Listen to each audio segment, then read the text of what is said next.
نحمده ونستعينه ونستغفره ونعوذ بالله من شرور أنفسنا ومن سيئات أعمالنا من يهده الله ومن يضلل فلا هادي له وأشهد أن لا إله إلا الله وحده لا شريك له وأشهد أن محمدا عبده ورسوله صلى الله عليه وعلى آله وصحبه ومن سار على. So continuing with أخلاق حملة القرآن, the manners of the carriers of the Quran.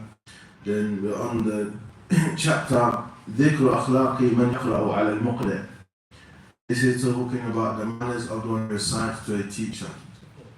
So we've discussed before manners of the Quran, the virtues of the Quran, and the manners of the carriers of the Quran in general, the manners of the one who teaches. Now we're talking about the manners of the one who's learning, i.e. the student and their teacher.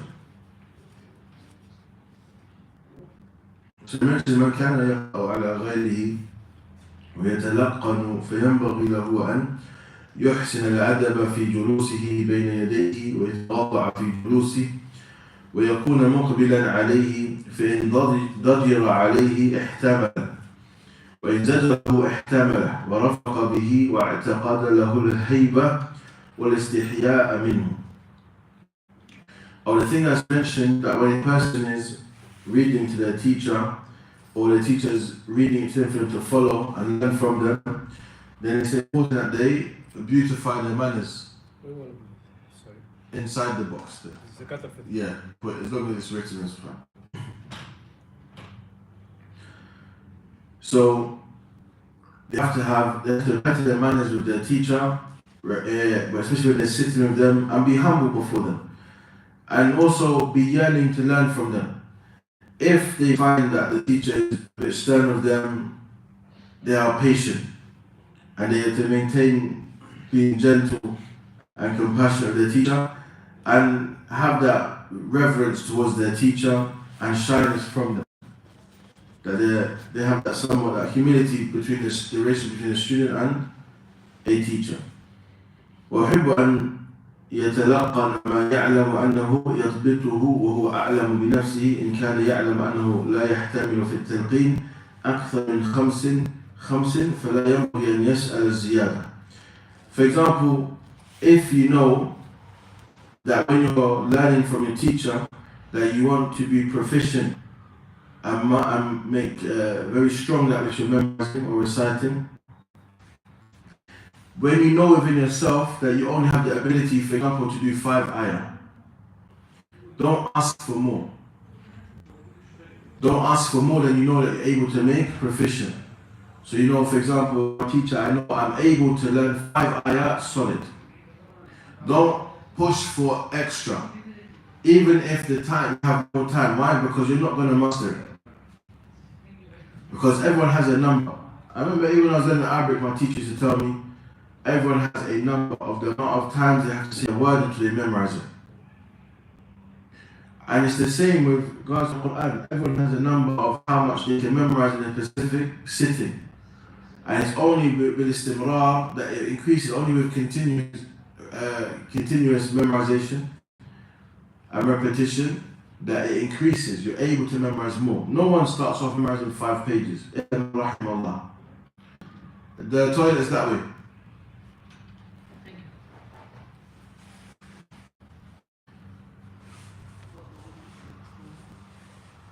So a person knows, for example, they can only learn from the teacher 3 ayat, don't ask for 5. There's no brownie points in that. The teacher will be like, oh, mashallah, you want more, but then you can't handle more. Rubbish becomes dispraiseworthy. There's nothing to prove. You see. And sometimes we have these mentalities that come from competition in things that are not to do with education, that we have something to prove. There's nothing to prove. This is worship. So it's the fact that you want to do it with ihsan.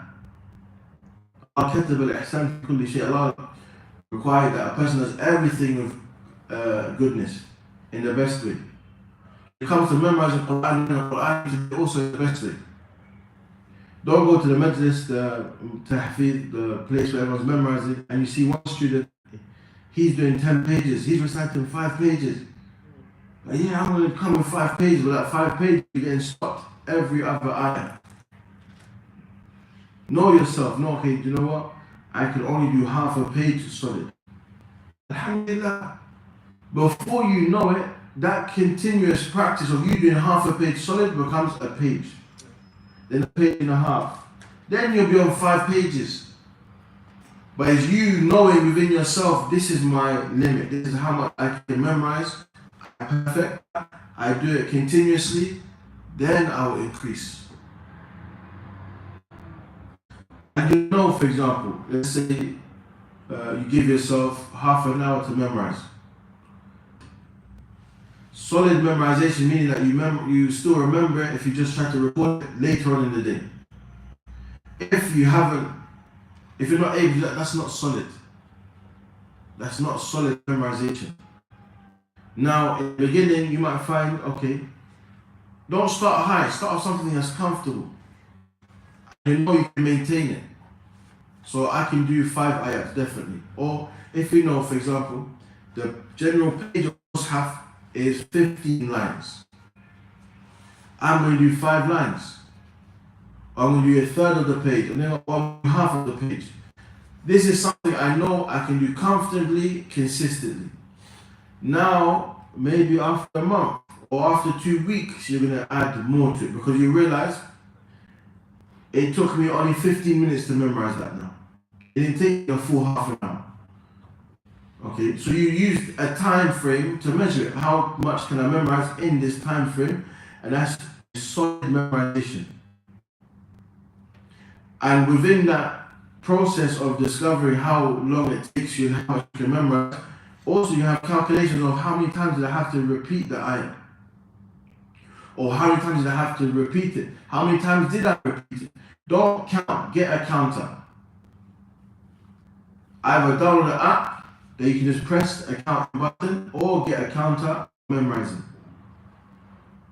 So you don't give yourself the task of trying to recall how many did I do it like. That's going to affect your memory.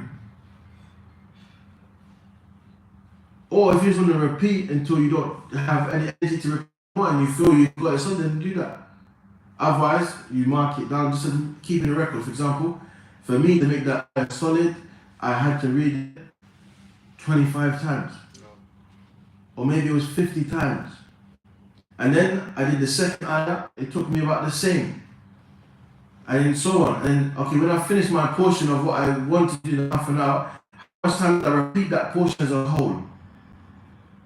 For example, maybe I have to repeat that whole third of a page 50 times itself. And then what you do after you've memorized that page, what do you do? In your sunnah salah, you recite it. Even if you recite the same portion every sunnah salah, every rak'ah of sunnah salah, you recite it. Then you ask someone to test you as well. That's proficient. Now, this will help you a lot. It's of the easy ways to memorize them, the Quran. But the most important thing is consistency and also knowing how much you can bear.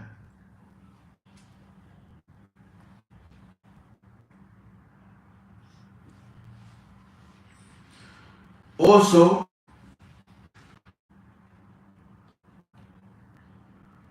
one shouldn't be irritated or show some form of annoyance to the one who is teaching you, to the point they don't actually want to teach you anymore.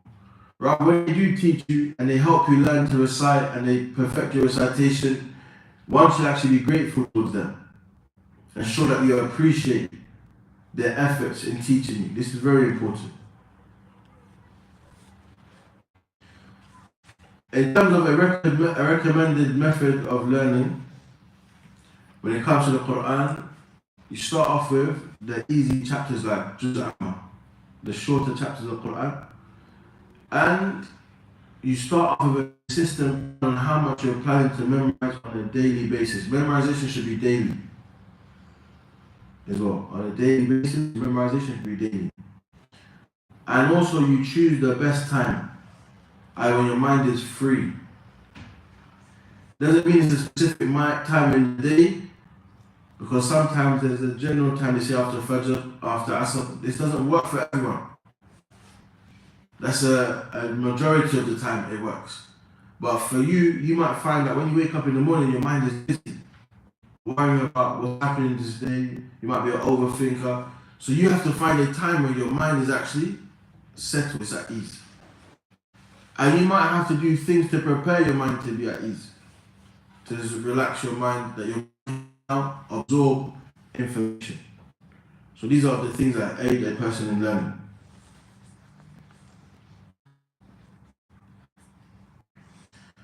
Also, one is to honor and be generous to the one who is teaching them.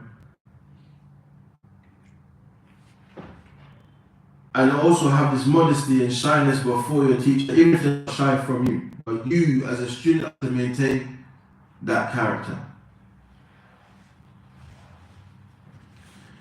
Also, you have to know what's the right that is obligatory upon you towards your teacher. And when you rectify and uphold the rights of the teacher upon you, then the teacher will definitely hold up the rights upon them. Unless a person has illness in their heart, or if someone's doing Quran, as you mentioned, the types of people that teach Quran, or their life with the Quran is for other than Allah subhanahu wa ta'ala.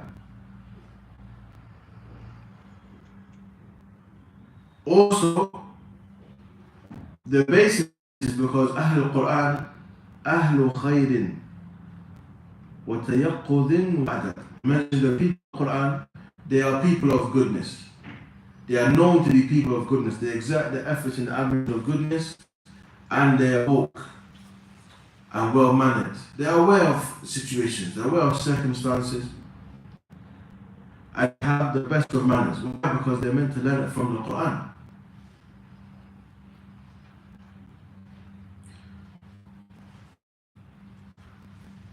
Also, of the things that is important, Allah subhanahu wa ta'ala has taught us that we are to know and observe the rights of the people of knowledge.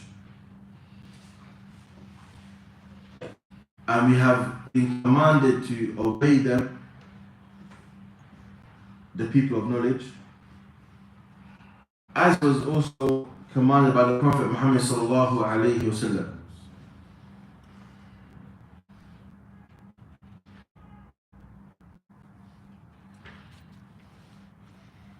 Also, this is based on the hadith رواه Imam Ahmad عن عبادة ابن صامت قال قال رسول الله صلى الله عليه وسلم ليس منا من أمتي من لم يجل كبيرنا ويرحم صغيرنا ويعرف لعالمنا. وقال أحمد يعني يعرف حقه. So he mentioned here, the one who does not honor our elderly, have mercy towards our young, and know the rights of the people of knowledge, they're not from us. They're not from our ummah. Not from the ummah of the Prophet Muhammad sallallahu alaihi wasallam. This shows that this is a major matter. No, he says لا ينفى الإيمان إلا بترك الواجب وفعل المحرم. To be negated from this ummah, be negated of having complete of iman, is only occurs when someone leaves or something wajib, obligatory, or does something that is haram. So from this we learn, from the obligations upon us is one, to respect elders, be merciful to young, towards the youth, and to know the rights of the people of knowledge. As we mentioned many times, in times of fitna, the mujama, the people that pretend to have knowledge, the first people that they attack is people of knowledge. Ahl al-Ilm. Why? To turn the people's hearts away from them. Every time fitna occurs, if you look at history of all fitnas occurred in the last 30 years, you'll find the most famous speakers only gained fame because they spoke about two people, the hukam wal ulama, the scholars and the rulers, not even the people that are causing fitna. The first people attacked is rulers and scholars. And this is what has always caused destruction among the youth. Because the youth, their hearts are feeble, easily swayed by those who are older than them, and those who display some form of emotional strength. The humanity is false. Like today, I warn you so much when you listen to people like AMJ, Ahmed Musa Jibril. This person, he said the youth do this, you do this, but what's he doing? He's sitting down in front of his bookshelf, drinking tea, looking good. But he said, you go and do this, you go and do that. Emotional manipulation, this is emotional da'wah, not based upon knowledge. So the youth that doesn't know anything, has no knowledge, doesn't even know how to read Arabic, is saying X, Y, Z. They're making videos now, talking about matters that don't concern them, causing more fitna. They become spokespeople for these individuals and they don't even realize. But those who are inclined to them the most are those who they are emotionally unstable. I get easily moved by an individual. We don't act off emotion. No one just sits down and listens to a talk and gets enraged and says, yes, I need to do something about this. There's something wrong with you there. That's not how it works. But those are the biggest targets of these individuals. And when you advise people against, oh, you don't know nothing, they've studied with so and so. Okay, if someone studied with the most senior scholars of our time, but it's not on their minds, what do they benefit from them? If they study the most senior scholars of our time, but oppose their teachings, what do they benefit? Nothing. And young people today, a lot of them have lost their identity. They need to be a part of a group. They can't just sit down in their own company. They don't enjoy their own company. They start having waswas anyway. Now they get lost in their thoughts. But you ask young people, can you just spend time by yourself and be content and feel okay? Majority of them say no. What's the cause of this? Because they're just living on social media. Too much information. This affects the person in the Quran. See, the person in the Quran, they don't get busy with people's affairs. They know what's for them, what's not for them. You see? Even the student of knowledge, they don't need to. And one of the Muslims, he said, whatever you need to know of current affairs, someone will come and tell you. I can't, the last time I've read a newspaper, the only news page I've ever looked at is the Metropolitan Police one. It's to make sure none of my friends are there. You know, when he puts their picture. Other than that, that's it. I don't look. What's the news for what? Just to see if anything happening in my area, why there's so much police or something. Just to be aware. But as for news, someone will come and tell you what you need to know. Someone will bring it to you. But what do you do now? Watch the people that are always watching the news. They are depressed individuals, miserable people. Always sad. This is the issue. Now,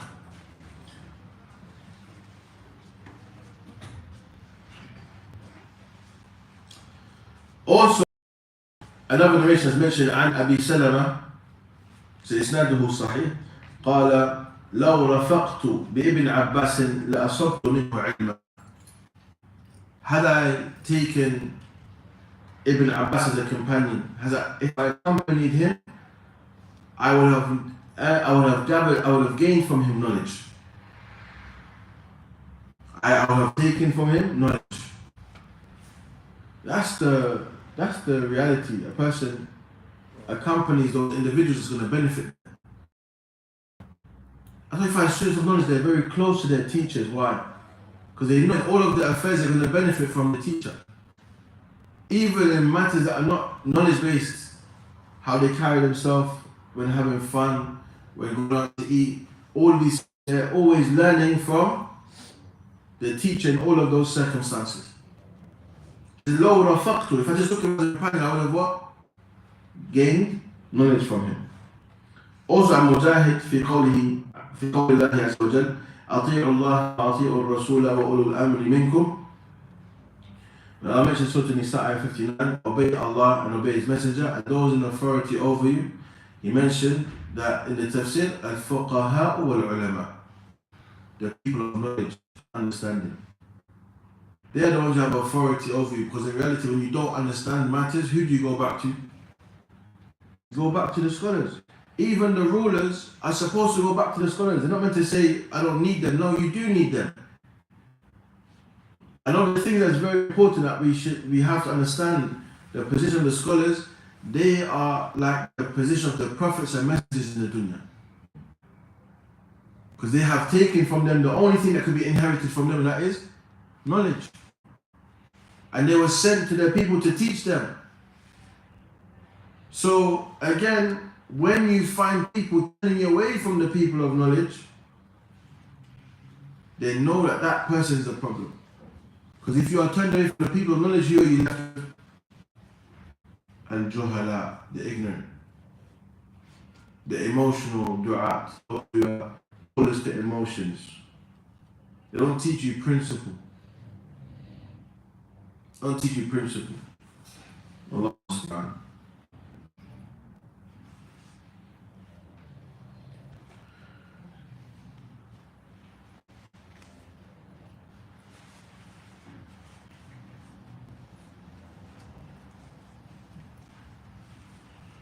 Also, the thing that's mentioned,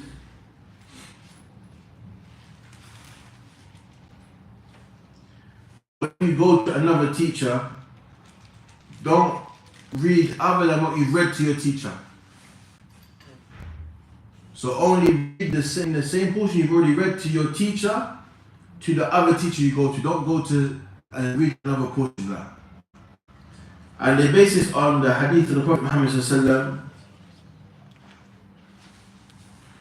اقرأوا كما علمتم. Recite as you have been taught. So you go to another teacher, don't recite a new portion, recite what you already read to your main teacher.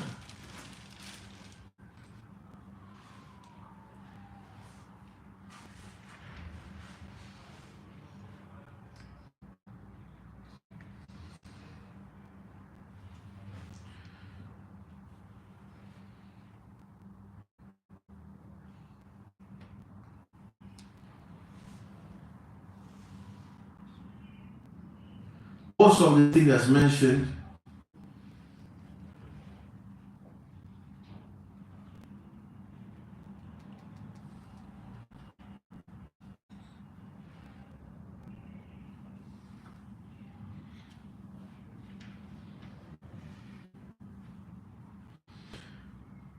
if a person is reading to their teacher, don't stop reading until the teacher tells you to stop.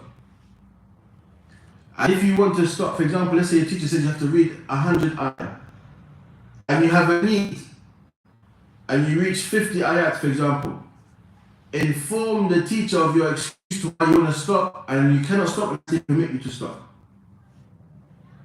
Otherwise, you finish that 100. That's what required from your teacher. Now, so when it comes to stopping and times like that, then you should seek permission from your teacher. Can I stop here? I need to do X, Y, Z. If they say your excuse is justified, they may permit you. If not, then you have to finish. You have to finish.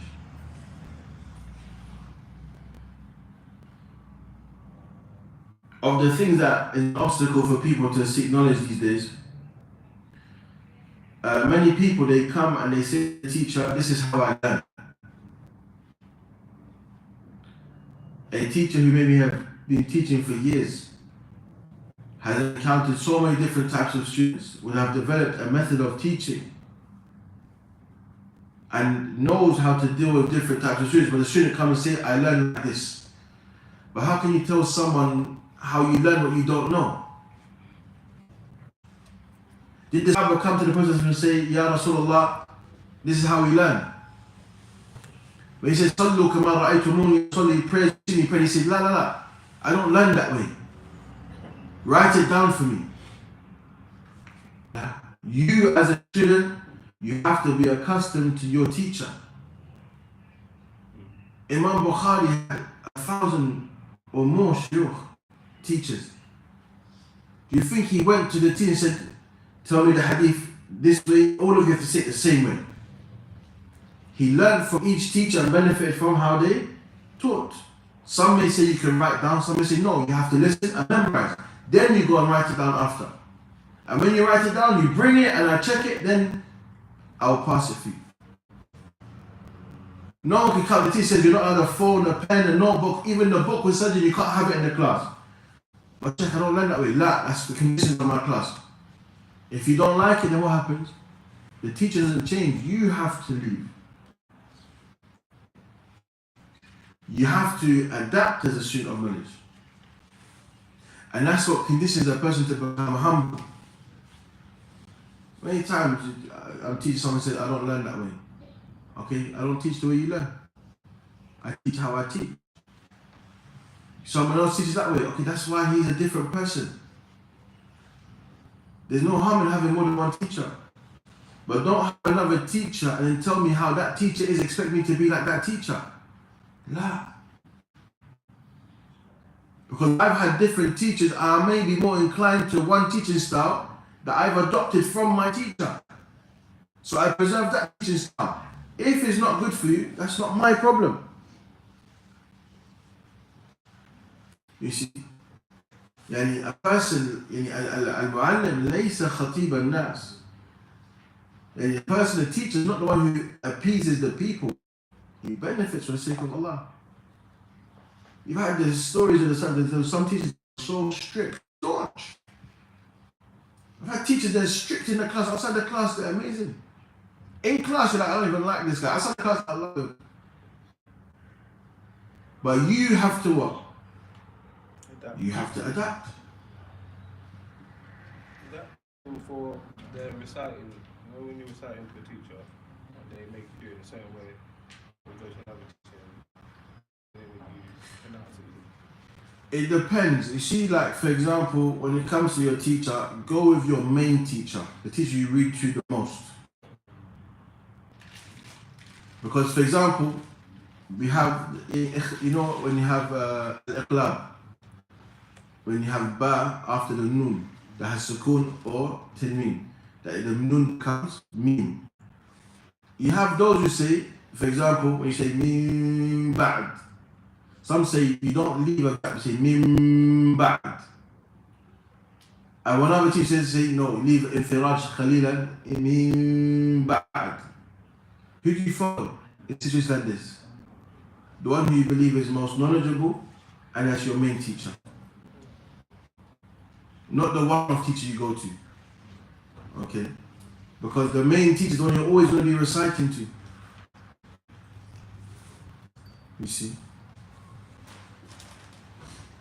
So stuff like that is important.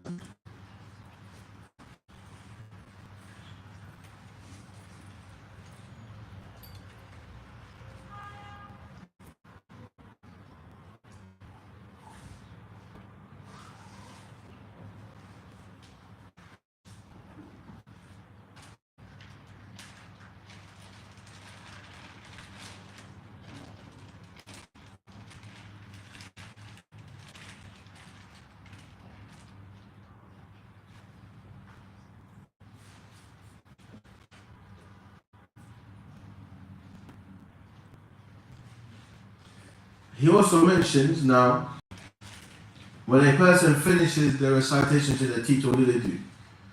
If they're in the masjid and they want to leave now, on your path, you should be reviewing what you've studied.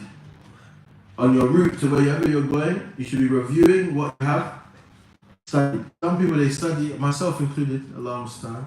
When we finish, alhamdulillah, dars is done, or whatever. Everything but the lesson. Sometimes that leads to forgetfulness. You see, as soon as you finish your dars of Quran, khalas, it's done now. Today, alhamdulillah, rest now. That. You should still be reviewing it. Now, if a person wants to continue sitting and benefit someone else or benefit from someone else, no problem. And if a person's in a masjid and there's no one else to recite to, for example, or no one else that they can benefit, then they should stay in the masjid and pray and seek the goodness and reward of Allah subhanahu wa ta'ala, or remember Allah azza wa jal, or be grateful for that which Allah has taught him from his book. So the person spends the time in the masjid doing these matters. Now, or they stay in the masjid to prevent themselves from going outside to see something that would be displeasing to them, or that which is not permitted for them to see, safeguarding their sight from that which is haram.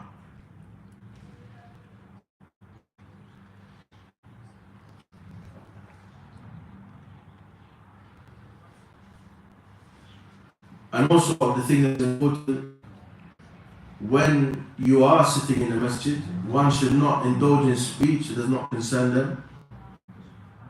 Or so be very cautious to fall into the honor of people. بالغيبة والنميمة يحذر الوقيع في أعراض الناس ويحذر أن يخوض في حديث الدنيا. Also avoid speaking about worldly affairs in the masjid. وفضول الكلام فإنه ربما استراحت النفوس إلى ما ذكرت مما لا يعود نفعه وله عاقبة لا تحمد. And also just excessive speech that has no benefit. You talk about something that in general people might become relaxed with, but there's no benefit that comes to it, or the consequence is not praiseworthy. This is very easy to fall into. The only way to avoid falling into this, excessive speech with no benefit, speaking about worldly affairs in the masjid, is to constantly remind yourself of this, and also remind yourself of the significance of the masjid. Because the thing that's lost between many of the Muslims, especially in Ramadan, it becomes evident. The sanctuary of the masjid. What is the masjid? What is the role of the masjid, the house of Allah among the Muslims? The biggest sign that you see, for example, after Tarawih, you see like empty bottles just along the windowsills. It's like you wouldn't do that in your own house. Or even if you did it in your own house, you're going to clean it up. Or somewhere in your household, but here it's the masjid, you have to clean up because it's the house of Allah. You see. So one should be cautious of the things that they talk about when they're in the masjid. And any private affairs that has nothing to do with you, don't get involved in that speech. Someone's talking about someone else's family affairs, this one's talking about that one's family affairs, that one comes and joins in there, or talking about that person. Like, stay away from this. These are not from the ways of the people of the Quran. The person of the Quran will see people talking about that which is not benefit and turn the opposite way. إذا مروا باللغو مروا كراما. When they pass by idle speech, they pass by the way of honor, nobly. They don't say anything disrespectful. They move as if they were not even noticed. They remove themselves from the situation. Sometimes those with Iman, they may notice and then start to reprimand themselves, and you haven't said a word. They saw this person was not pleased with our gathering, they left, khalas. We need to change this conversation now. So sometimes you're not able to warn against something verbally, but you can remove yourself from that situation physically, and that is sufficient as a reminder. Sufficient as a reminder.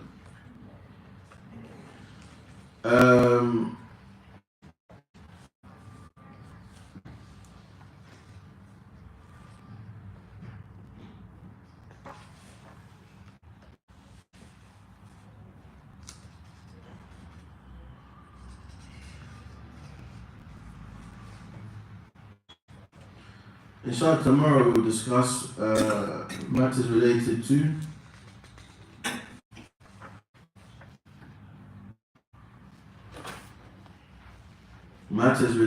to manners of the reciters during the recitation of the Quran.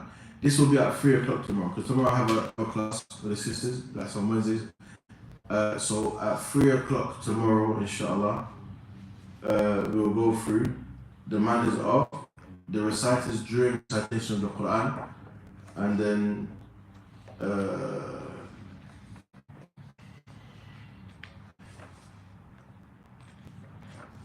that may be the last two chapters related to. We'll finish the book tomorrow, inshallah. Now that will be related to manners of the recitation of the Quran when you're reciting, and also beautification of the voice, inshallah ta'ala. So we finish that tomorrow at 3 o'clock. Inshallah, the next gathering will be about 4 o'clock, 4:04, on the right disease and its cure. Inshallah ta'ala, barakallahu feekum wa sallallahu wa sallam ala nabiyyina Muhammad wa alihi wa sahbihi ajma'in. Assalamu alaikum wa rahmatullahi wa barakatuh.